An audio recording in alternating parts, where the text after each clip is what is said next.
The maid shouted to Ciel and asked if she had made tea. Ciel was a little taken aback. The girl had forgotten about him. The maid said to make sure Ciel made Lorraine tea. Ciel hastily ran to make the tea that would be served for dinner. She thought all these cases were very troublesome. The girl walked and thought about everything. She knew the Duke must die today. She was a simple maid and was not close to the Duke, but I knew he had his whole life ahead of him. Ciel knew that the Duke had only become of age this year. The girl sincerely did not believe that he could die in his office. Ciel knew about everything that was going to happen. She read a short story about him in a past life and knows everything. The girl found the tea and thought in passing that everything that was happening was very surprising, because not everyone could get into their favorite novel. Seeing the table at Jescart Manor, Ciel drooled as everything seemed very appetizing to her. But the girl mentally told herself to pull herself together, for she knew what day it was. At the table sat the Duke and Duchess. It was incomprehensible to Ciel how Saint Reyna could sit with such a peaceful expression on her face and calmly eat and later kill a person. The Duchess was very fond of Duke Furs, but to her regret her love was unrequited. Instead of love, he decided to go to war. And her love turned to hatred for him. The Duchess gave her preference to her husband's cousin Prince Callan and decided to poison her husband. The girl thought it wouldn't be a bad thing if the Duchess changed her mind. After all, Ferze was the Duke of White Manor, and he behaved normally with the servants. The Duke and Duchess sat discussing an incident where a lady was attacked and tried to sweat it out. Furs was puzzled as to how one could attack royalty. The Duchess said she managed to buy Seratian northern wine. After all, it's not sold in stores, and also added that they will prepare it in honor of the celebration on the return from the war. Ciel knew the wine was poisonous. She didn't want the Duke to drink it. So the girl decided to prevent the Duchess from killing him and hastily knocked the glass out of the Duke's hands. The Duke was puzzled. He ordered the Duchess to be protected and asked the girl how she could have betrayed him. But the girl only said that the wine was poisonous and that he should not drink it. The girl knew that if she drank the wine, she would not die. So much for telling the Duke she'd drink in his place. Since he was sure to die, and hers was not such a sad fate, he let her have a drink. The girl took a couple sips and was shocked at what had happened. She became a child. The Duke was puzzled. He said to Sir Bart that he seemed to have lost his mind. He ordered the servant to lock up the girl. The young lady was furious. She screamed at him. She didn't understand how he could lock a child in a dungeon. Ciel had said a bunch of things to him, but he just looked at her in amazement and thought she was very funny. The girl, in turn, thought she should have had a bun and died. Ciel woke up and didn't realize where she was. It was not a dungeon, but cozy quarters. Ciel was surprised to see the Duke next to the bed. He said it was long past time for her to get up, and that she should thank the butler for not ending up in the dungeon. He also said she didn't look like a killer at all. The girl decided to take advantage of the situation and asked, choosing the right words, for a reward for the rescue. Duke agreed. The butler woke the girl and introduced her to the maids as Miss Ciel Bicena from the far northern region. Ciel was shocked and thought she was just being played a joke on. She decided to play along. Ciel sat with the Duke and ate. He said she caused quite a stir. The girl timidly said that she didn't mean for things to turn out this way. She also said she would work for him as a maid and would not go to the Bizenas. After all, she knew what kind of family there was. Ciel knew that that family was made up of mercenaries, and they didn't follow the rules. They're magicians, and if someone has no family but has magical power, they can accept a magician into their family. But even looking at them the wrong way can leave you without a head. Duke said he's heard from her many times that she doesn't want to go anywhere. The girl was upset and almost cried in front of him. Duke offered her a cookie. Ciel couldn't believe it, for it was very expensive and someone like her couldn't afford it. She accepted and thanked the Duke. The butler brought them the contract. Ciel was surprised.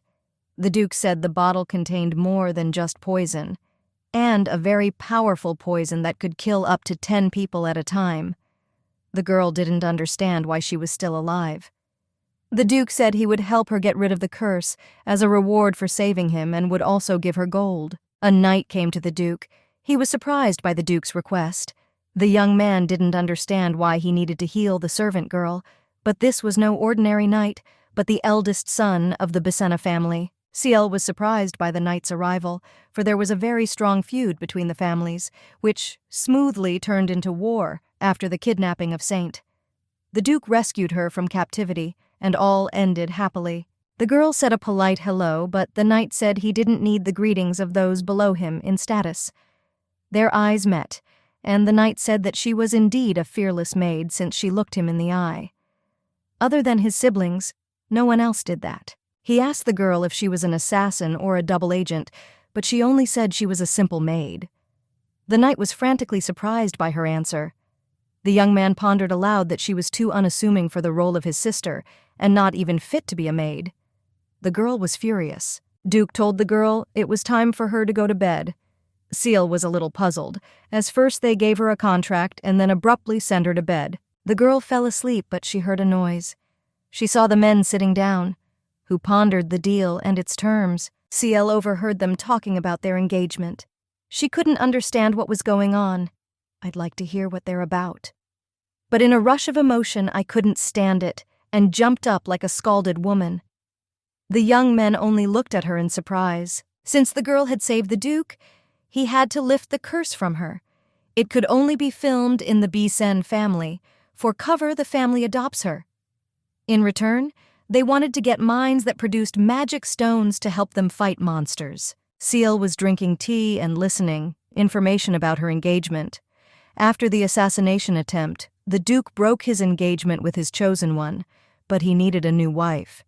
In order to avoid marrying Bisen's night sister, he decided to take Ciel as his wife, as she would be their adopted daughter. Ciel pondered the offer and signed the contract.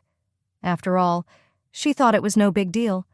In 3 years, the curse will be lifted from her and she'll be a grown girl. Then they will legitimize the relationship, and after a while they will divorce. Ciel thanked the Duke for not abandoning her, but giving her a chance to live a good life. The young man took the girl in his arms and said it was time for them to pull out to head north. Sharkus gave instructions to the young lady, and she listened attentively. He'd warned her about a lot of things, but the main warning was that she should avoid his father and brother. They were dangerous. The girl wrapped her arms around his neck and quite agreed. The girl was riding in the carriage. It was her first ride, and hummed a little song softly. Sharkus asked where exactly she had heard the song. The girl said she was on the street when she was at the shelter. Ciel remembered her drunkard father forcing her to steal and beg for alms. That was before she was reborn. Previously, the girl's name was Eun Seung, and she was an orphan. She was always loaded with work, and even died on a business trip. And when she woke up, she saw that she had been reborn into the body of a young girl who lives in a slum. In his favorite novel, Ciel secretly stole money from her father and escaped from the slums, but life threw her a new challenge. Ciel was badly injured. She was saved from death by a woman. That was the head housekeeper. She was getting her out and helping her with her work. Sharkus listened to her story. He didn't hold the girl up much. The girl wasn't even surprised. But he said she would soon be grateful to have such a wonderful brother. The young man asked Ciel if her father was still alive. The girl said she didn't know as she had no contact with him. Sharkus told her to settle all family matters so that they would not bring trouble in the future. He also asked her to forget about kindness, as their family has a different motto. The carriage stopped. Ciel saw Ferza. They were being followed, and he was actively engaged in eliminating it. His face was covered in blood. Ciel wanted to ask if he was hurt, but the young man only replied that he had not killed anyone. They arrived north 2 days later. Sharkus frantically wanted to send Ferza somewhere, but the young lady was against it. Looking out over the area, Ciel frantically hoped that their home would not become a grave for her. Ciel walked around and considered the house. She was in awe of the many paintings. The girl thought they would be replaced by a large portrait of the head of the family. Sharkus called out to the girl, telling her it was time for her to meet the Duke. They entered the huge room and knelt before the Duke. The Duke spoke to his son. Ciel thought he had a very pleasant voice, so she decided to look at him. The Duke was surprised. He said she looks at him point blank, and it's a little too cocky. And on top of that, he asked his son if it was a mercenary who had been raised by the Duke. The girl said she was just a simple maid, but she knew the gentleman didn't believe her. The girl was afraid he wouldn't believe her and would kill her. He hastily told him that she wasn't lying and swore her loyalty, also saying she wouldn't let him down. But unfortunately, she called his name and was taken aback at what she had done. The girl knew she could easily be killed for such ignorance. She tugged on Sharkus's sleeve. She silently asked him to help. The young man said that the spell caused her intelligence to drop and it wasn't her fault for this behavior. But the Duke didn't believe him. He said he didn't like people like her. The Duke said that if she wanted to survive in their family, she had to be very smart and cunning. He also told his son to prepare everything he needed for the test. Sharkus took the girl in his arms. They walked away from the Duke's office. Sharkus asked the young lady if there was anything she was good at. The girl was unassuming and she listed the things she was good at. But unfortunately, all of her accomplishments didn't fit. Ciel sat pondering what she should do and how to pass the test. After all the thinking, she realized that she needed to take the test anyway. Sharkus brought her books about the history of the Basena family. The girl was surprised. There was a whole mountain of books. She asked the young man that she needed to learn all of this in 1 day. Sharkus said, not in 1 day, but in 2 days. Ciel started looking at books and didn't understand how a family that had been around for 20 years had accumulated so much history. There was a lot going on. Reading the first pages, the girl thought that the Duke was very fond of himself, since there was a lot of information about him. Sharkus said that he has learned it all and knows the whole story by heart. The girl was amazed. The young man also said he tortured the examiners. The girl remembered how in her past life she had read all the novella books, and she remembered everything. But there were small details the author was turned on by them. But Ciel knew she was up to the task. All these 2 days, as the girl prepared, she had been watched by servants. They were very accommodating. The maid shrugged good luck to the girl with a smile. She also said that Duke Furs had given her a gift. Opening the box, Ciel didn't realize what the gift was. She asked the maid if it was definitely a gift. The maid said it was a medicine that would help her die quickly and painlessly. Ciel went to take the test. When he arrived at the venue, he was shocked to see such an exquisite venue. There were many items there that were made of gold. Ciel entered the hall and saw only the family representatives. The Duke was also to be approached. They waited for him. Ferza walked in and immediately wished the girl good luck. The head of the family told the girl to name the weakness of the Basena family. The girl was taken aback and thought for a long time. She knew if she answered quickly, it would be bad. She remembered the main books of the novella and knew what would happen to the characters next, but she couldn't say she'd ruin the head of the family, since he has another weakness for the day. Ciel said his weakness is fire. He walked over to her and interrogated her. The girl didn't realize if she had answered correctly or if she should have said something else. She didn't know what to expect from him, without waiting for him to make the first move. She touched his hair and said he wasn't very careful. Everyone had a different reaction to the girl's actions. Furs drew his sword from its sheath and was on standby to attack at any moment. Sharkus, on the other hand, thought the girl had lost her mind. Lord only smirked and said she'd made it through. The second test was for the girl to drink poison. She was about to run away. But she knew perfectly well that if she ran away, everyone would chase her and it would only get worse. If Ciel drinks the poison and survives, she passes the test. But if she drinks the antidote, she fails. The girl drank, but the taste was very bitter. The girl drank 1, and she only had 5 more to go. Ciel drank them 1 by 1. She felt nothing and asked the maid when they would start acting up. The maid gave the girl the last poison and told her that it was made from a dragon's tail and could kill even a soldier. Ciel hesitated whether she should drink, but she had no choice, and she had an antidote for emergencies. Ciel didn't expect the poison to taste so repulsive. She threw up a little. The maid hastily asked if she was all right, if she needed to drink the antidote. Ciel said it was fine, and she drank it all up. The girl asked the maid to give her some candy. The maid staggered back in shock. When she ate 1 candy, she asked for more. The maid gave her lots of candy. The girl went to an audience with the Duke. Looking at her, the Duke said that the only ones who could drink the poisons were his sons. He also added that he really liked her, and asked her if she wanted to be the daughter of a monster for 3 years. The girl knew she had to answer something, but she couldn't say anything. She said she would follow the Duke's will and do anything for him. but she also called him by name. Sharkus tugged at her and said that addressing the Duke by name was very rude. The girl was shocked and wondered why he hadn't said that earlier. Duke asked her if she would follow the terms of the contract. The girl said yes and addressed him by name again. In response, he only laughed and let them go. It's been 4 days since the last second assignment.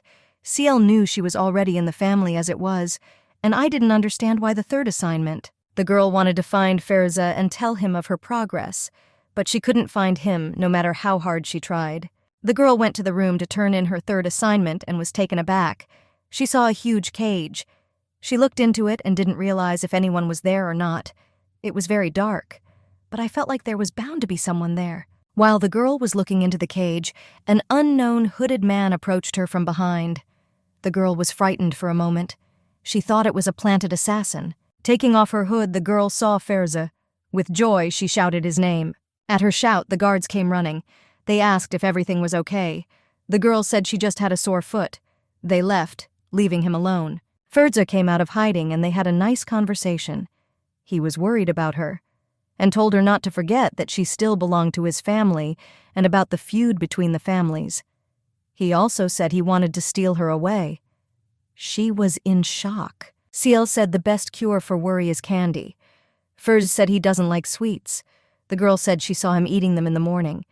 He looked at her and said that she was beginning to sound like a true member of the family already. He brought her cookies.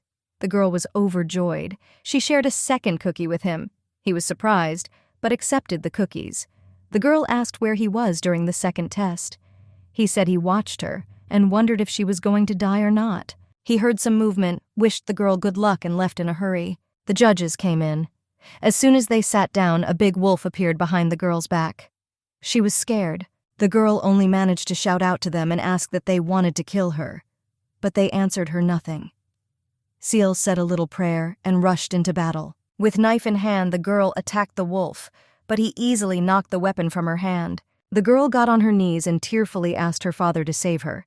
Ferze shouted at her that she was asking for the wrong thing. Sharkus told her to ask him. The Duke told them to get out of the way and he would deal with the wolf himself. He shot him with his bow. The beast collapsed dead to the ground. The master took the girl in his arms and told Jerza that he had not said he would give his girl to him. The girl tugged on the Duke's hair and told him not to lose Ferza. Everyone was shocked at the girl's behavior. The young lady knew she had to decide something quickly or else it would get worse. The girl saw that she had plucked a bit of hair from the gentleman. She said she had a blurred mind. The master told Ciel that she was the first person to touch him. She didn't know what she should do. The girl was afraid he would kill her. She gave him a quick hug. He reciprocated. She recoiled from him, and he told her not to do that again. The girl knew that the Duke's hair was very valuable, so much so that she hid it inside her jacket. The girl was told by the administrator that she had failed the assignment, as she was supposed to do it all herself. The Duke said to capture and place the administrator in the dungeon. The girl would have liked to say something, but she froze in place. It's been 15 days since the assignments were completed. Ciel persevered in her studies. She had about 6 different classes a day. The girl persevered through everything. She knew that the poison had changed her character and behavior. She was disturbed by a man. He introduced himself by saying his name was Noyce. He said he was aware of her success in the family's history. The girl was surprised. He asked if she knew anything about the imperial family. The girl thought she was in for another lecture. She was in suspense. Ciel wanted to learn something new, but suddenly the man asked her a question. The girl was distraught. She didn't know how to answer properly or what stance to take. A man asked about politics and the board. Ciel gave him an ambiguous answer. Hearing the answer, he removed the blindfold and she remembered who he was and his history. After ascending the throne, the imperial family caught his clan in treachery and exterminated them. He survived, but without an eye. The man asked her if there was any possibility of her new family going against the imperial family. The girl was taken aback. He also added that if the leader in the coup had been her, Ciel didn't know what to say. She knew that to the imperial family and the church, the Bissen family was an enemy.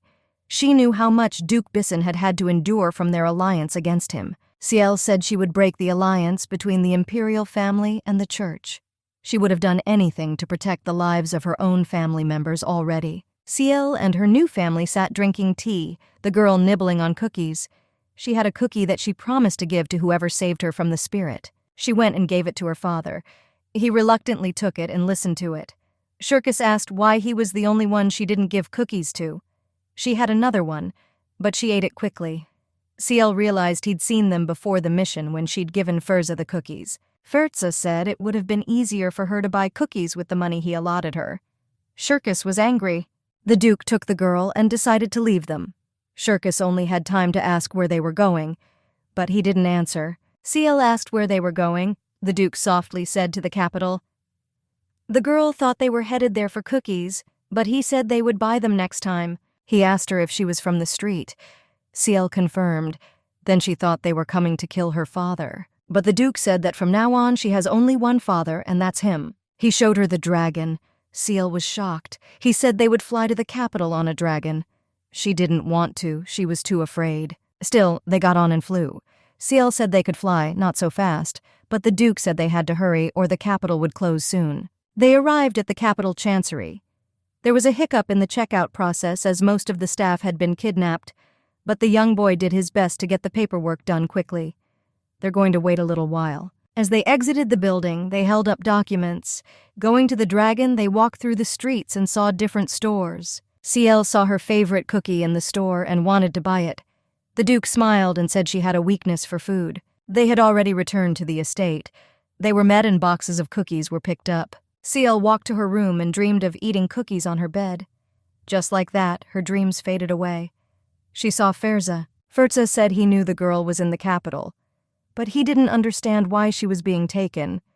If the Duke could have just disguised someone, but he said he was happy as long as she was safe. Ciel gave him a cookie. It had a prediction in it. When he saw it, he crumpled it. Ciel was furious there. On the back was a coupon. If you get enough of them, you can buy more cookies. He said that when she was on his estate, she would gobble up lots of cookies. The girl said she wasn't going with him. Furza said he had to go to war, deal with the rebels and the monsters. Ciel knew that the imperial family didn't like him and that one was sending him to war. He handed her the ring and put it around her neck. Ciel knew it was a family ring. At parting, he kissed her hand and told her to grow up on his return, because he didn't want to marry a little girl. Ciel said to be careful. It's been half a year since Furza was at war. The girl was growing up. Ciel stood and braided her father's pigtails. Upon waking, he said she was and would be the last person to disturb his sleep. He saw the scythe. Ciel said they have the same ribbons. There was a massacre in the southern region of the kingdom. One Knight sat in tears. He set his friends up as bait for the monsters and survived. A masked man approached him. He asked him what happened. He told me everything, and the masked man said he would help, and a moment later he killed him. Celia asked her father to eat with her. She also asked that her brother eat with them. The Duke said the young man could take care of himself. He took the girl's food order and told the butler what needed to be done. Eastern region camp of the Knights of the White Knight. Furza chopped down the monsters with lightning speed. He had other things to do, and he needed to get things sorted out soon. Furza received a letter from Ciel. She described all her days as they happened. Reading, he didn't realize what she wasn't asking about him. He also received letters from her new family with innocent reproaches and threats. Fairs wanted the mine back, which he had given to them. He knew he had to get her age issue resolved somehow soon. Otherwise, their engagement could be broken off. Furza asked me to send a telegram to the Mercury so she could find something. He said to tell her he would be very generous. Ciel was taking magic lessons. True, she wasn't much good at drawing magical signs. The teacher said it was unlikely to get a spell from such a drawing. Ciel didn't get frustrated. She knew she had no mana, so she wasn't good at drawing spells. Then the woman offered to give her a test to calculate the amount of magic. The girl agreed. Ciel to do the work, and the teacher was pleasantly surprised. She showed a good result. Mirai Mercury, the Archmage, used to work at court and was a teacher to Sharkus and Shrey. The woman is only 60 years old, but she manages to look good and young. The woman and the girl said goodbye very sweetly. Mirai's gone. Ciel loved her teacher very much, but wished there were fewer lessons. After class, Ciel wanted to go feed her new friend Tweety. On her way to Tweety's, she saw the maids. They were glowing with happiness. The girl thought some guest had come to visit them. They gave her cookies and the girl moved on. Seal wandered around looking for Tweety, but he was nowhere to be found. She thought he had gone to his girlfriend's house. In her search for a new friend, Seal has come very far. She's lost. She wanted to find someone to help her walk back to the house. Seal saw the building and walked towards it. The girl had not seen it or visited it before. She went inside and yelled, thinking there might be someone there to help her. The girl saw a young boy. He said hello to her. Seal had never seen him. But she knew it wasn't Shrey. The other one had blonde hair and blue eyes. They looked at each other, not realizing who was who. The young man asked the girl if she was the new slave. Seal looked at him and said no, and asked him a counter question, asking him if he happened to be a gardener. Their conversation was broken by the arrival of a huge wolf. The girl stood in front, and the young man, holding a carrot in his hand, shouted at the beast to go away. He asked her if she was going to protect him with carrots, but the girl said she knew what she was doing, and frantically calling for Tweety's help. Taking off his glove, the young man said that the Bizen do not protect their servants. He calmed the animal down, saying he had saved it from being turned into a roast. Seal looked at him and realized it was Shrey. She called him by name.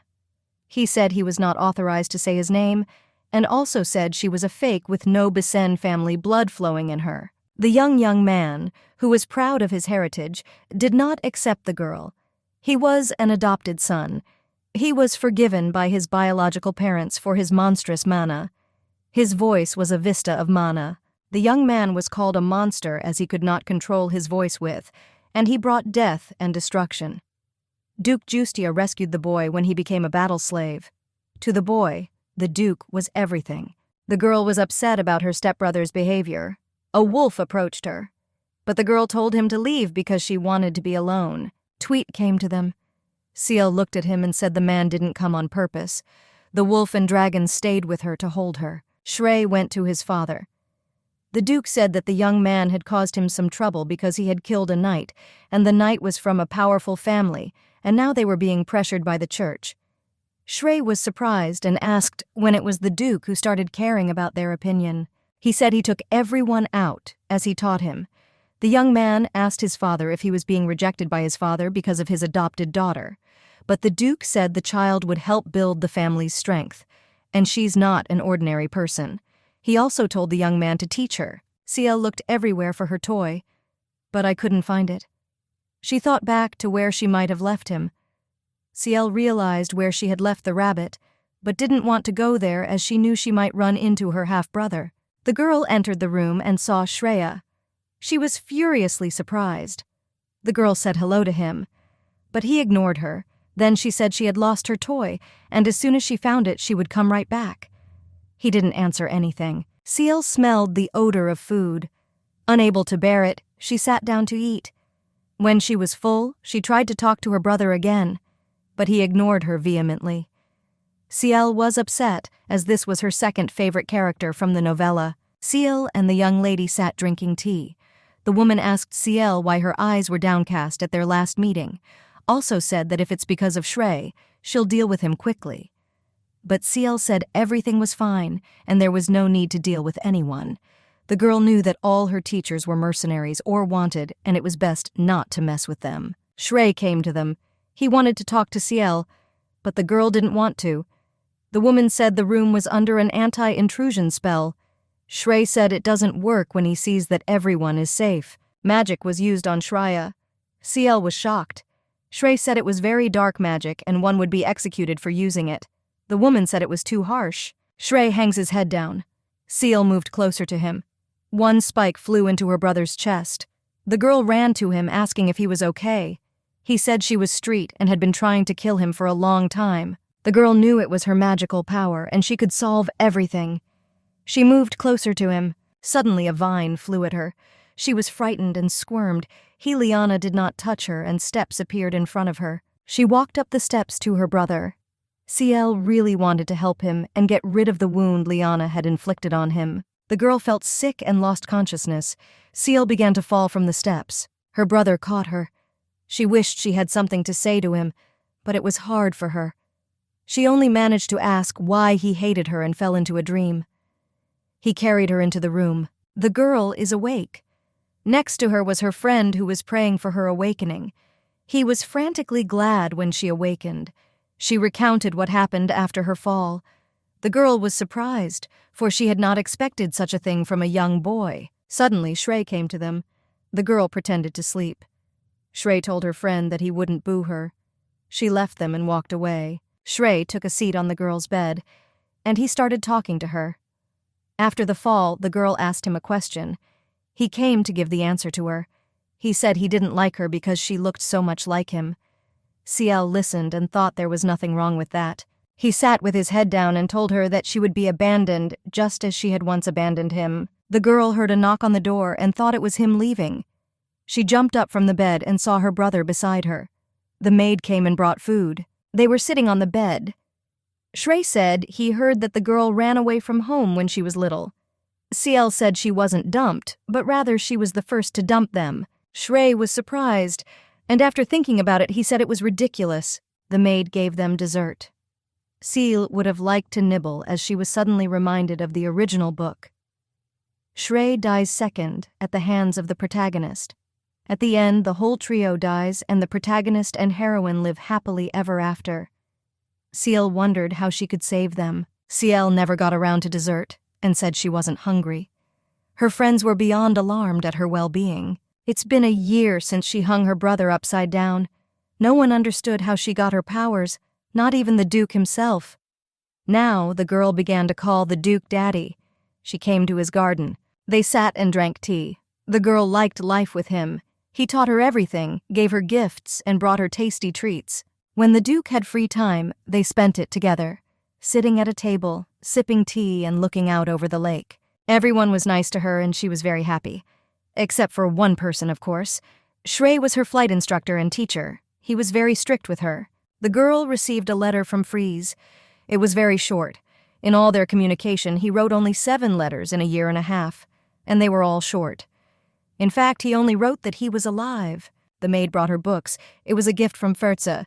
They were all about monsters, how to tame them and how to control them. The maid said these books are very old. She was shocked that they were 500 years old. Ciel was surprised. The maid said the books are directly from the Imperial Archives. Ciel saw a book with a red bookmark. Opening it, she saw a law forbidding engagement between people whose age difference was more than 10 years. Ciel was shocked. She realized right away that their engagement might fall through, and getting around the law will be difficult, if not impossible. The girl thought the young man hadn't just sent her away. There must be something else. As she looked through the book, she saw the letter that had fallen from it. Ciel looked at the letter and thought there was a lot of blank space not like usual, and then a thought occurred to her. She warmed the letter over a candle. The letter was written in invisible ink. After heating it up, she saw what was written. Ciel expected to see a whole fox of scribbled paper, but she only saw one inscription. The young man asked her to wait for him. Ciel didn't understand why he had written it that way, or what exactly he meant by that phrase. Ciel reflected on their engagement. She thought they hadn't had time to announce it yet, how here it could be dissolved. The girl thought she'd grow up quickly and marry him, and then they'd split up in a few years and everyone would be on the plus side. But, unfortunately, it's not that simple. The girl sat and pondered if there was no other way to keep the engagement without harming anyone. The girl's musing was interrupted by Myri. She said it was very sweet when lovers exchanged letters like that. Ciel said it wasn't at all what she thought it was. The girl had completely forgotten about her classes. Mistress said that in today's class she would teach Ciel teleportation. Ciel said she was only 8, but the teacher calmed her down and said she would help her. The girl was afraid of getting stuck between worlds or losing limbs in a misdirection. Ciel asked in a low voice as Ferzi picked her up. The teacher said it was nice that she missed him so much, and mentioned that she should, meet him soon. Ciel was surprised. The woman said it must be a mystery, so she couldn't say anything else. Ciel thought to herself that the woman might not have said anything at all then, but also the girl reassured herself that he was alive, and wondered in a glimpse when she would see him. Ferza was alone and reminiscing about the girl. He was sad and missed Ciel. He dozed off. As he woke up, he thought it was very unexpected to dream about the past and the girl. He read her letter, the girl asking when he would be back. He wondered if she had read his last letter. His thoughts drifted away when an old acquaintance came to his meeting. She brought him what he so frantically desired. The woman showed him all the things she had brought, but said she wasn't sure about them. She was worried about the side effects. Ferza took one vial and drank it, but there was no effect. He decided to drink it all. The woman said that lately this poison had become very popular and a gentleman had bought 14 vials. She took one last look at him, thought everyone wanted their youth back, and left him. Seal was sitting outside, drinking tea after her workout. She thought it was hard to be a villain when your whole day was scheduled by the clock. Her tea party was interrupted by the arrival of her brother. Sharkus brought her flowers. The girl was very happy to see him. They were both happy to be reunited. He asked her if she missed him. The girl said with a smile that she didn't. Sharkus said she is even more attracted to her with this behavior. He said with a smile on his face that her engagement had been broken off. Sharkus wanted to have fun and she knew it, but he began to plant her like this and the news of the engagement shocked her. She was nauseous. She didn't know what to do, and called out to Shreya. He didn't want to go, but the girl yelled some more and he went to help her. He walked over to them and told his brother to take it easy. After all, it's just a kid. There was a big fight between us. They began to bicker. Seal was no longer happy that this was how things had happened. As here, they asked the girl who she thought should be the heir of the family. Seal knew she couldn't choose either of them. Since the other one take offense to it, she had no choice. She had to answer. And answer without offending anyone. Seal called herself heir so as not to offend them. She hoped that was the end of their sorority. They looked at her so strangely that she was afraid if she had said everything right. Sharkus said she's a girl with big ambitions. After flooding the girl with questions, she wilted and said she was just kidding. Sharkus said he would support the girl in any endeavor, even if she wanted to be an heiress. Attack also asked what her dream was. Ciel thought for a moment. When she was a maid, she wanted to be the head maid.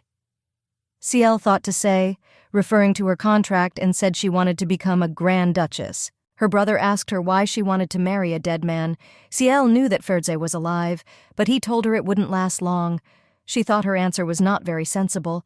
Everyone's faces were grim. Barney was doing Ciel's hair, and said that in honor of her birthday, the family would throw a feast and open the house to visitors. The girl was surprised, since it hasn't been done before. Their cheerful conversation was interrupted by Shrey. He was all in black. Shrey said he had 2 pieces of news, one good and one bad. The girl told him to start with a good one. He was very serious and said that Ferze was dead. The girl didn't believe him. He couldn't die. She knew she was being lied to. She turned into a girl for nothing. She thought there had been some misunderstanding. He said his body was never found. The girl didn't understand his feelings. He said she was free now. The Duke joined their conversation. He, too, was in black. Ciel asked where they were going. The Duke said they were going to the capital for the funeral. Ciel said she would go with them, too. But her father said he would express condolences from everyone, as it is not safe for her to be there. Rumors spread throughout the house, and the servants were puzzled as to why the family would pay such honors to the deceased when they had been sworn enemies during their lifetime. Ciel didn't know all the details since she hadn't been to the capital. She read his letter and wondered if he could have foreseen it then. Ciel sat at the table with her family. She remembered the young man and wept quietly. Sharkus couldn't stand it and said he was against Ferze's death, and he said it was all his father's fault. Ciel was shocked. She didn't realize what was going on. Her father said she was too young to marry. He said he would later choose a suitable husband candidate for her himself. She remembered the conversation over tea. Ciel and her father were sitting in the gazebo drinking tea. He told her that at the age of 8 it was too early to be running after men. She asked at what age it was okay to do it. The Duke said with a smile, somewhere around 80. He intended to give her immortality. She looked at him in surprise and said, "Let him first, break the curse." He said it was nothing and would take about 30 years. The girl knew that to her it was a lot, but to her immortal father it was nothing. Ciel asked her father how he thought the Duke would be alive by then. He said he would send him to a wonderful place. The girl asked in surprise where it was he wanted to send it. The one smiled and said, "Into the hands of the Lord." Ciel then seemed to think his words were just another joke. But to her dismay, it was the truth. They comforted her as best they could. But nothing worked. The girl was very upset and wanted to know the truth. She frantically yelled at them. She wanted to know which one of them had done it. They threw the blame on each other.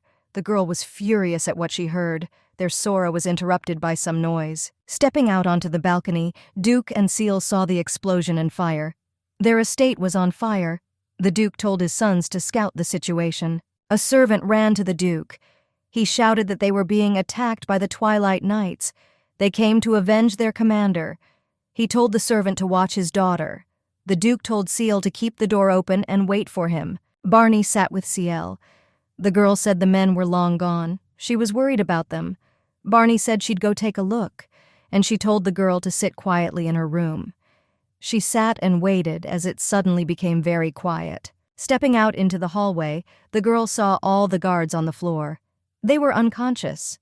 From what she saw, the girl dropped the letter. She was about to pick it up when suddenly someone called out to her. She didn't realize who it was, Twilight Knight or the assassin. Removing her hood, she saw a young man. He was a lot like Ferza, just with a different energy. He said he was the illegitimate son of Ferza. The girl couldn't believe his fame. She had to become a foster mom at such a young age. From the shock the girl fell, Ferza caught her and held her. But the young man asked her if she recognized her soulmate. He told her about how he had to drink a potion and turn into a young boy, as her spell simply could not be broken. She didn't believe him, saying he was a murderer.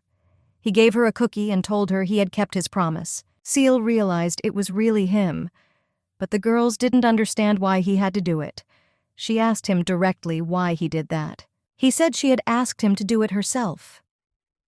In the letter, she pointed out that she couldn't be with someone over the age of 10, and also added that she called him names every time in the letter. The girl was in complete shock. She said she did no such thing, and I didn't write anything like that. It was someone playing a joke on him. He invited her to take a walk in the garden. She agreed, and they walked through a labyrinthine garden of unusual plants. He slipped his cloak over her shoulders.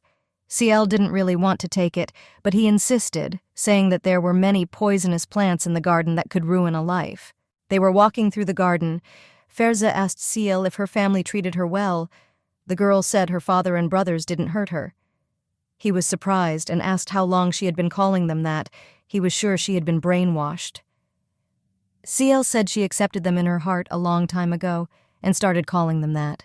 He wondered if she was somehow hypnotized or triggered, but the girl said they didn't hit her with anything bad. She remembered spending time with them, braiding her father's pigtails, her brother reading her stories. They were having a nice conversation. Ciel said he was now a fairy. The young man said he had that nickname as a child. Ciel was surprised, but she thought it was cute. When he told her what nickname he had come up with, the girl thought the potion had affected him a lot, and she said that reducing exactly that is old-fashioned, and I gave him a couple options. He thought about it for a while and said he would call her Cookie. Their conversation was interrupted by the Duke. He was angry and dragging the man's body behind him. Ferza said he entered through the main gate. The Duke looked at him and said he must be looking for death. Ciel knew her father could kill Ferza, and she dismissed him, blocked him with her body, and told him to run. Duke said if she wanted to challenge him, let her grow up a little, adding that he forgives her. He took off his glove. Ciel, surprised. He bare his mark. She restrained his urges for cannibalism and bloodlust. He asked her to come over to him as it might not be safe. The girl thought that in the past she could somehow delay the Duke and buy time for Ferza, but she couldn't do that to him now.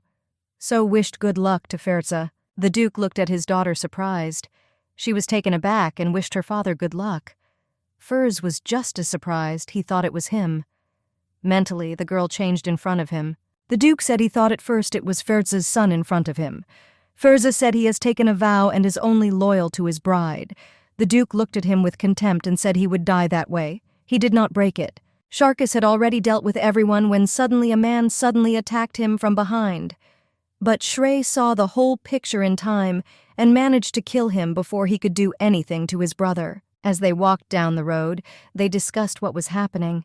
Sharkus was sure something about his brother had changed, but he couldn't describe the change in words. Sharkus saw that Shrey hadn't killed the enemy, just stunned him. He wondered inadvertently what that was about. He knew that in cruelty, Shrey was the first. When the Duke brought him over, Sharkus realized at once that he and the Duke were more alike than a native father and son. He was a true killer who knew no mercy. Sharkus asked the young man. He doesn't want to kill anyone because of his sister, but the brother said that, unlike them, he doesn't recognize her, and doesn't count as a sister. Puzzled, Shrey said the girl just didn't like the smell of blood. Sharkus was surprised. Now he understood why the young man had been using a sweet perfume lately. Ciel stood and watched in silence. She couldn't do anything. She was unbearably frightened, for soon there might be a fight between those dear to her. Suddenly, out of nowhere, Sharkus appeared. He brought her a cape. The girl couldn't understand how he had found them, but I was glad to see him. The young men started sword fighting. Ciel admired their fighting skills. She couldn't understand how Ferze could fight like that. His skills weren't affected by the potion. He was great. But at the same time, the girl was afraid for them. Ciel and Dad sat and watched their fight. He fed her cookies. The Duke would only give her the heads of the little men, which were made in the shape of cookies. The girl thought there was no surprise here. He's the villain, and continued to eat. A startled counselor ran up to them. He was very upset and even cried and apologized. The girl was surprised, for she'd never seen him like this before. He always hid his emotions under a mask and always looked calm and at ease. The counselor frantically begged for forgiveness and said he had made an unforgivable mistake. Everyone looked at him with bewilderment. The counselor said he mistakenly sent invitations to those on the blacklist. The girl was excited. She had never heard of a blacklist. His words left her confused. The girl didn't understand what the blacklist was or what invitations he was sending. She looked at everyone. They all had strange expressions on their faces. It seemed to her as if she was the only one who didn't understand what was going on. They were discussing the current situation. The Duke quietly asked Ferze about all the invitees. The latter said it was unlikely that some on the list would come, so they have nothing to worry about for nothing. Ciel didn't understand why the counselor was shaking so much then. The counselor said that Nightheart Incel would take the Emperor's place. Everyone looked at each other, and Ciel sat there remembering who it was. Suddenly, it hit her. In the original novella, Hart plunges an arrow into Sharkus's heart. A few days before, an ambiguous conversation between the young men had taken place in the palace where the knights were being trained. Hart said he hadn't seen Sharkus at practice in a while. He also asked one of the knights how long ago he had started protecting him. The knight was dumbfounded, not knowing what to answer. He only said that Sharkus wasn't feeling well and he had last seen him at the funeral. He asked Hart if he'd seen him there. Hart said he wasn't there. The knight told him that the man was insensitive and asked how he could not go to the funeral. Hart looked up with a look of disapproval and said that it was a buffoonery, not a real funeral, and he didn't want to be there. Hart knew that if the funeral was true, Ferze would have been buried in accordance with imperial laws.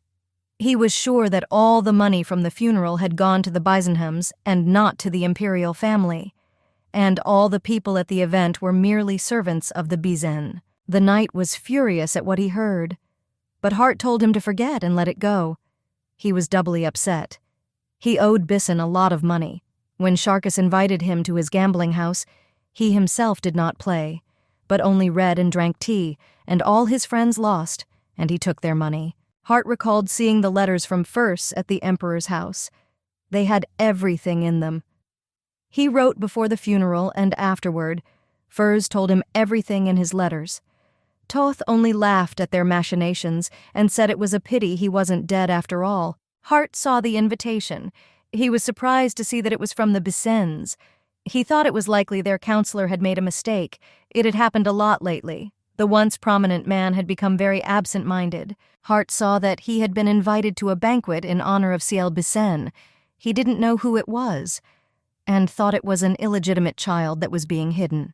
Hart pondered and thought it was probably a foster girl, since the Duke had no other wife after his wife's death, and one of the knights mentioned a girl. Hart told the butler to prepare a gift for the Bissen girl. The servant was very surprised, but said he would do everything, and said that Mirai-sama asked if he had any rejuvenation potion left. But the man said he gave everything. He was an outstanding alchemist. His potions were very popular and effective, and he was prophesied to have a great future. But in an instant, he gave up everything and became a knight. He was begged to go back, but he didn't want to. Ciel couldn't understand how he could come if he was going to hurt his brother in the future. She remembered the main novelization, and the novel that was released about him and her brother. It was very popular among aristocrats, but no one could find who wrote it. Duke was surprised that Hart wanted to come. He thought the man wanted to spy on her. But the girl was sure he wanted to know more about the Duke than about her. The Duke told Ferza that if he wanted to be his son-in-law, he had to take care of the man. Ciel looked at Ferza and said it was very dangerous. He took her hand, and looking at her not, he told the Duke he would do anything. There are 8 days left until Ciel's birthday. Her father made Ferzi take the newlyweds' lessons. Ciel asked her father if she had to attend the newlywed class. Dad said no. The girl said she could play in that case. The Duke looked at her and said she had a class planned, a covert assassination. Ciel didn't understand why she needed to do that. The Duke told the girl not to socialize with Ferzi formally. Ciel sat and watched as Ferzi studied different books. He had to learn a lot of information in his classes. He had a counselor helping him. She admired him, the way he sat and read at ease. Suddenly, Ciel remembered her past life as a maid and their meeting. The butler asked her to fetch Ferza some tea and food. Ciel took everything into him and saw the cookies, her favorite. She took it discreetly and sat down to eat. When Ferze saw, the girl began to mumble and quickly apologize. But he told her she could safely take the cookies when she wanted them, not sneak them like a rat. Ciel thought that things were different between them. And without thinking long, she asked him why he had called her a rat then. The young man didn't understand what he was talking about. He wanted to get closer to her, but the shield went off. The girl's father made it, and Ferzi couldn't go near her. It worked right away. The counselor overheard their altercation and began to take notes, and said they could lose points. Ciel was shocked, but asked what if she lost, a few were, what the punishment would be.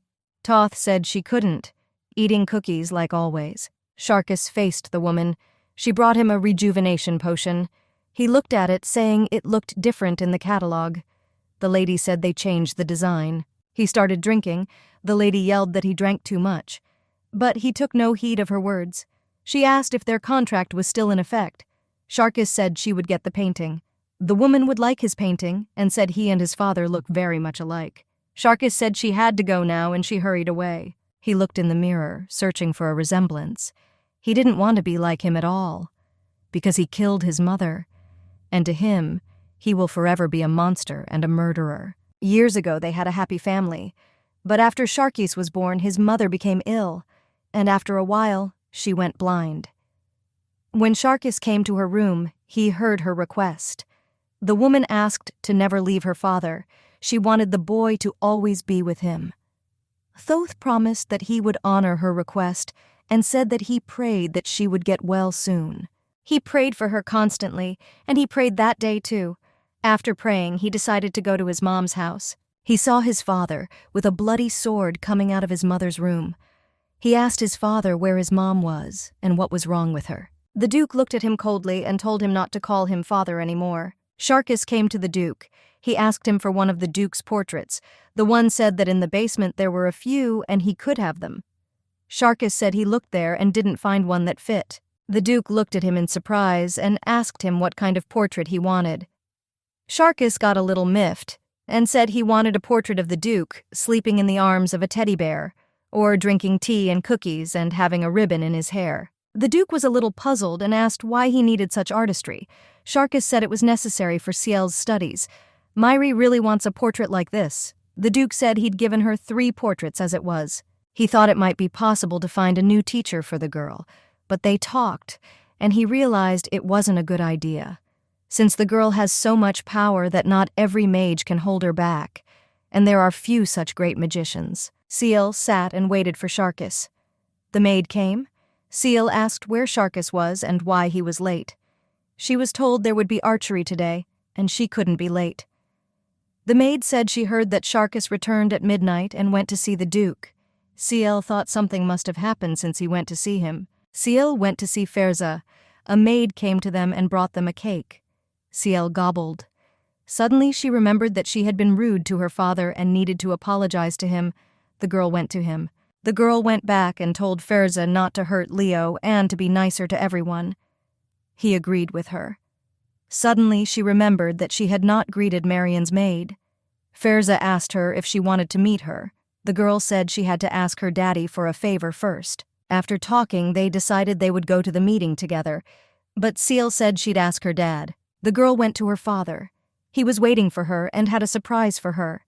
Seal saw her favorite star-shaped cookie. Duke said he ordered the cookies especially for her.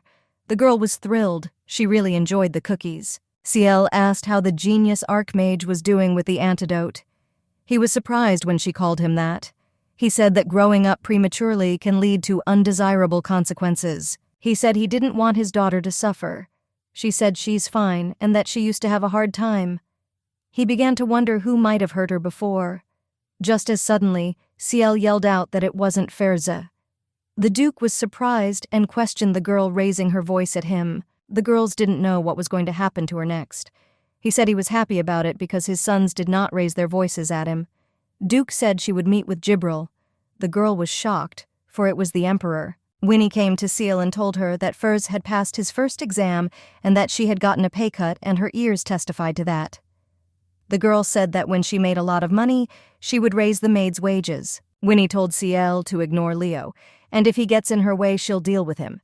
Ciel asked her that she wanted to kill the deputy, but Winnie said no, and quickly changed the subject by saying she had a class coming up. Winnie now works as a maid, but she used to be a famous personality. She had a willful temper.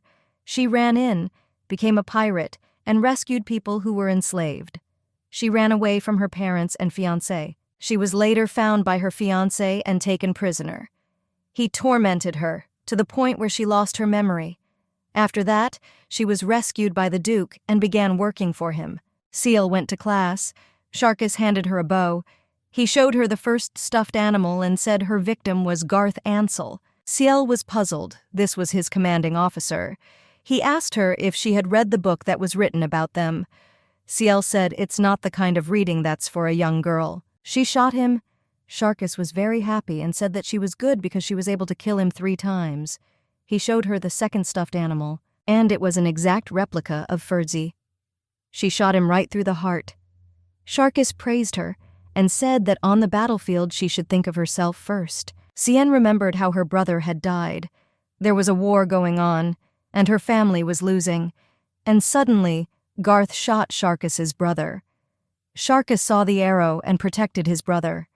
As he was dying, he told him to become his father's heir. The girl looked at her brother and said that when she grows up, she will definitely protect him, and he will be fine. That's all she wanted. Ciel knew she had to protect her family. Ciel was having tea with her father. The Duke told her not to worry. He was confident that Ferza would pass the exam. Ciel was worried because the exam would be on history, and it included knowledge of the ancient language.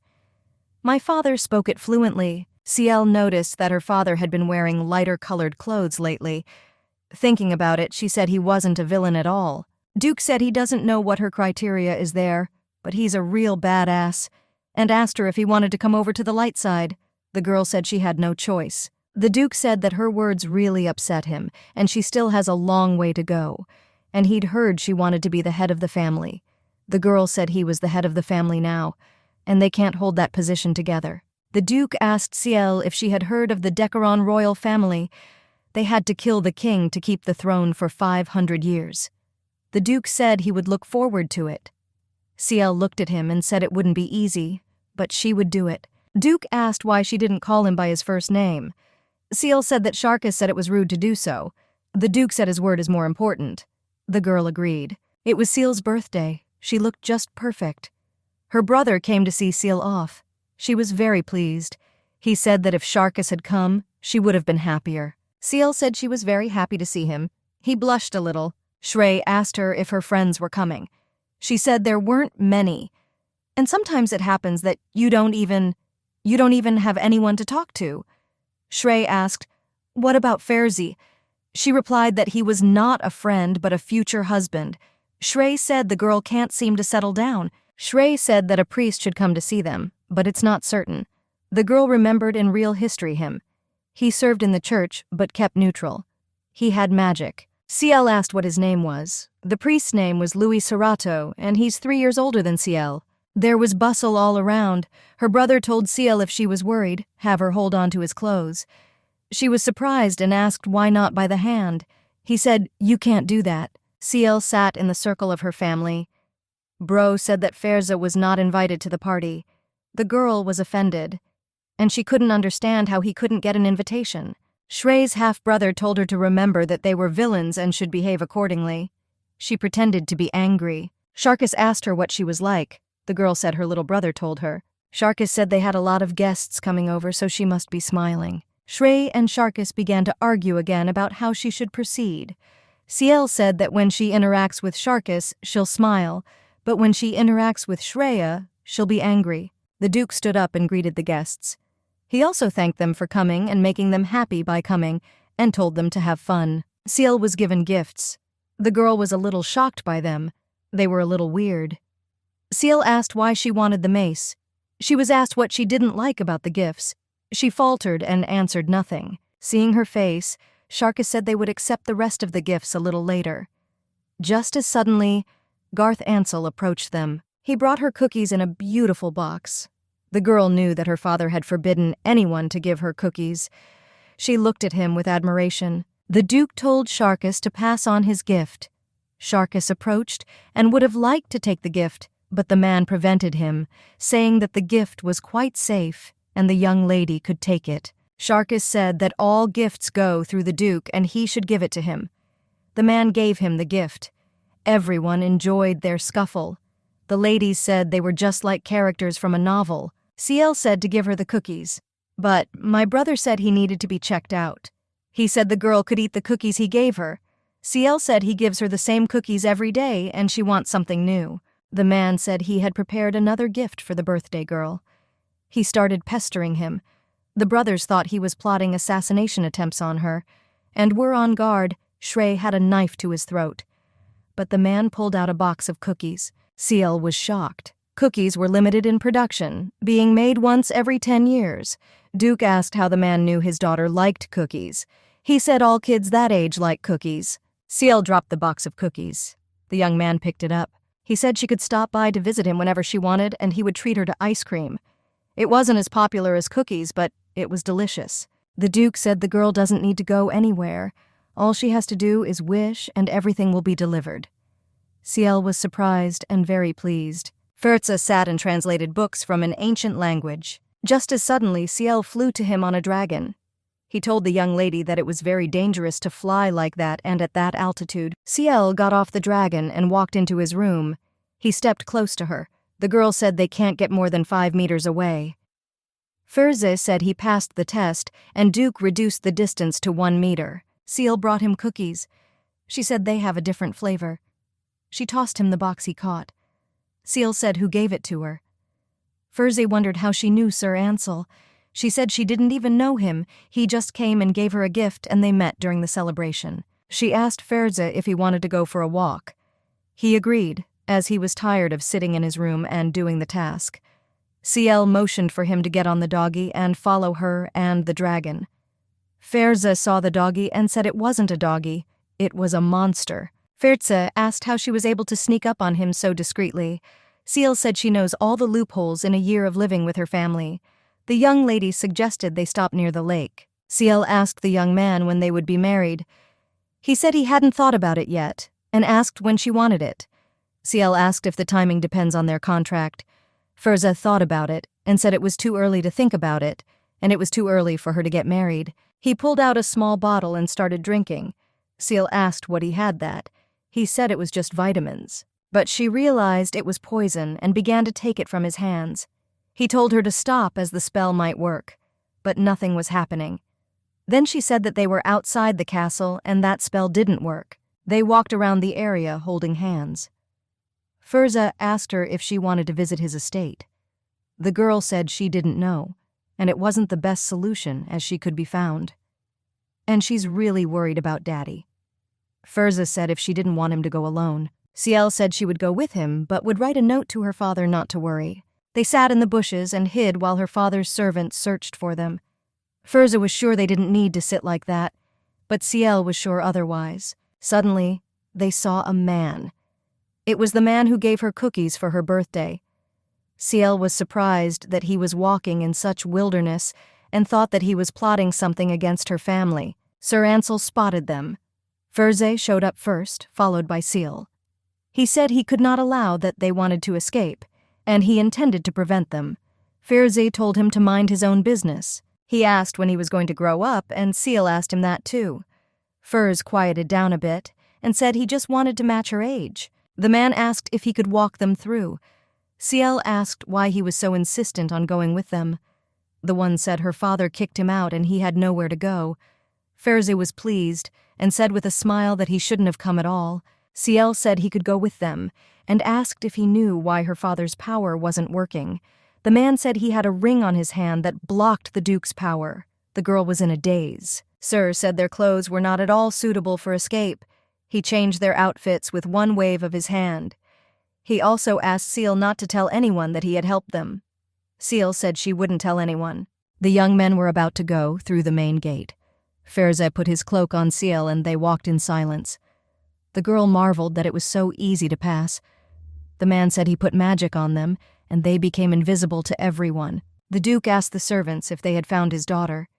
The men said they looked everywhere, but the girl was nowhere to be found. He was furious and at a loss as to where she could have gone. The cook sat and cried. He was upset that the young lady didn't get to taste his holiday cookie house, and he had worked so hard for her. The Duke couldn't believe his daughter had done this to him. Sharkus said it was his fault, and he should have dealt with Ferze earlier. But the Duke said Estelle did it.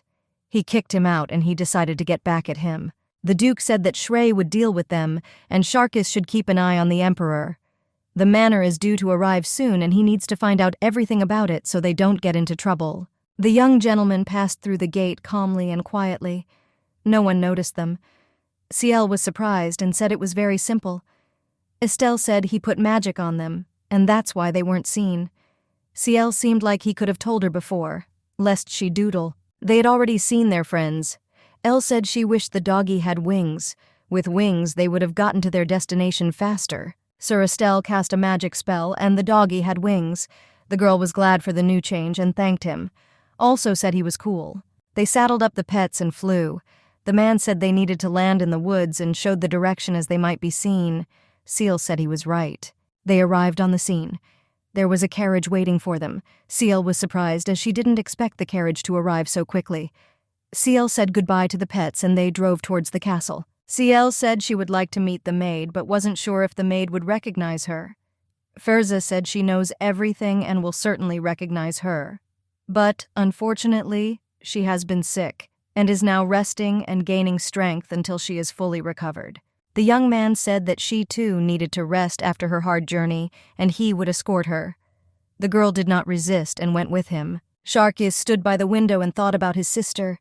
He wanted her back soon. He promised he would be more gentle with her. Ciel peeked into Ferze's office and asked for a sheet. She wanted to write a letter to her father so he wouldn't worry. Ferze asked if she liked her father. Ciel said very much and asked if he liked his parents. Furtz hesitated for a moment and remembered the old days and his parents. Roman Eckert was the younger brother of 17-year-old Emperor Gibril of the Empire. From childhood, he was weak, timid, and easily influenced by other people's opinions. Therefore, his brother was able to become emperor without a struggle. Roman had a son, it was Ferze, who was very different from Dad. The 17-year-old emperor had indoctrinated his son, Crown Prince Callan, to be wary of Ferze, as he could take the throne at any time. Until his last breath, he told him not to let his guard down, as Ferze could claim the throne. On top of that, Ferze had a dragon bone sword in his arsenal, thus he was a threat. The sword that was made from the bone of the first dragon was called a warhite. Also such a sword was called a god's gift. The very first dragon was named Sharon Warhite, and this dragon had a son by a woman. Marcus was a man with dragon blood in his veins. He was a simple blacksmith. The dragon gave his bone to his son, and the son made a sword from it, which he named Warhite. Thus the blade was endowed with an unusual power that few could resist. But one day, the emperor declared a hunt for a bloodthirsty dragon, and as a reward he promised not only gold and silver, but also the opportunity to marry his daughter and take the throne. Marcus, driven by curiosity, decided to take a look at the emperor's daughter. She was very beautiful and he fell in love at first sight. But being penniless, he couldn't even think about the princess. After thinking for a while, he went to his father. He came to his father and told him he had a problem. The one immediately realized why he had come. He asked him if he wanted to get the princess, adding that to do that, he'd have to kill the one who gave him all his love. The young man said he knows it's very mean of him, but he just wants very badly to win the young princess's hand. The dragon said that his son would become king, and he in turn would turn into a bloodthirsty monster that ruins royal fortunes. The dragon said his curse would not affect his son, but it would envelop anyone who tried to take possession of a sword made from his bone. He said that he would get everything he dreamed of, even if it left him with burning bones and an unbreakable heart. So the son killed his father with a sword made from his own bone. After his death, a bowl of Travia was made from his heart. She was defending the Gibril Empire, and the sword forged from bone became both a blessing and a curse. Knights who used the dragon sword were struck down by disease upon reaching adulthood. They suffered from hallucinations and paranoia, couldn't tell reality from illusion. Unable to tolerate it, many ended up committing suicide. The rest of those maddened by the curse were either sent to the scaffold or imprisoned. To break the dragon's curse, the holy cup of Travia, made from the dragon's heart, was needed. However, having saved the empire from various incidents, the bowl could not be used for nothing. It took 20 years to infuse the bowl with magic. Also, emperors forbade their knights to use the bowl. But before the curse completely consumed the knights' sanity, they rebelled against the emperor and stole the cup. Since then, Warhide has been called not only the Sword of Dragon Glory, but also the Sword of Traitors. When Ferza was 5 years old, he pulled out a sword in the estate's dungeon. His mother had told him not to touch a dragon sword. She told him that he was destined now to become a puppet of the sword and that the sword would consume his soul. His mother said that now, for the rest of his life, he would have to prove that he was not a traitor. Ferza fell into reminiscence. He was called out by Seal. She asked if he was all right as he looked worried. She also said she would like to see Aunt Marion soon. Ferza asked her if she had actually been saved by Marion. She hesitated but replied that she did. Ferza remembered that day. Seal was dying, lying on the ground. She asked Ferza to save her. The young man looked at her and asked her if he would save her. What would he get in return? The girl could only whisper that she would never leave him. Everyone in the yard was in shock. They didn't understand why Ferza had saved her. Sitting in the room, Marion said that if the head of the family found out, he wouldn't like it. Ferza looked at her and said he was the head of the family, and they'll make a maid out of the girl. The maid apologized for her words. The young man said it was unnecessary to pinch a child just because he chose to help her. Ciel worked tirelessly. She was called out by Ferza and asked what she was cheering about. The girl smiled and has a job, has a roof over her head and is not starving. Ciel said she was really hurt. And when she woke up, the maid told her everything. Ferz said he was the one who saved her, not the maid. Ciel thanked him for giving his consent and letting her into the house. Ciel asked the gentleman what he lives for. He replied that he lived for self-sacrifice and duty. The girl was shocked. She asked if he couldn't live for something abstract. But he replied only that he didn't deserve it. Ciel said that wasn't right. Everyone loves him in the castle and his family does too. She said he's not a puppet at all and deserves to be happy, and he just has to live the life he wants for himself. Ciel had already been at the manor for the 3rd day. She recalled how her father, at such an earlier time, she would run to him and he would treat her to a cookie. She thought about her family and what they had changed while she was away. The Duke came to his son. He said that Ciel was missing and it was his fault as he was very hard on her. Shrey asked his father why he thought that. The Duke was in sorrow. He said he was worried that she might pay for his sins and that she might be harmed. And because of his anxiety, the man became obsessed with working out. Shrey said it wasn't her father's fault, but rather his own fault for her escape, since he was worried that she would leave them at the end of the contract and was rude and inattentive to her. The young man said he would find her. The Duke said he was just about to ask him that. The Duke asked his son to make sure that Furzy understood what happens when he offends his family, but he asked me to do it carefully so the girl wouldn't get hurt. The Duke walked over to his son and stroked his head. With shock, they both froze, looking at each other. The Duke said his hair was messed up and he was fixing it. The young man said his father need not worry, he would do everything. As he left the room, the Duke told the boy to be careful. The young boy stiffened in surprise and blushed. It's never happened before.